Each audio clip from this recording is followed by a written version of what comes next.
شپې داسې 9 بجې شاوخوا وي، دا ډرون جهازونه مخکې راغله، درې څلور دانې داسې ټیټې به ګرځېدل، دومره زور باندې دومره شور کول و چې بیخي نور څه خبرې او د زوږ او دا اواز نه اورېدل کېده د هغوی د شرارو د وجې نه. بعد د هغې نه بیا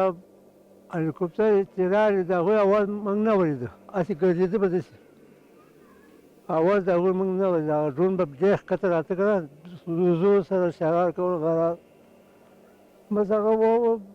موږ دا ګمان وکړو چې کوم ځای کې به څه عملیات پروګرام وي، خو زه شیان همدغه موړی نه د هغوی هدف به و، دا زموږ کورونه دلته شاته دلته پټۍ دلته کوشي و، دغه زما کشر ورور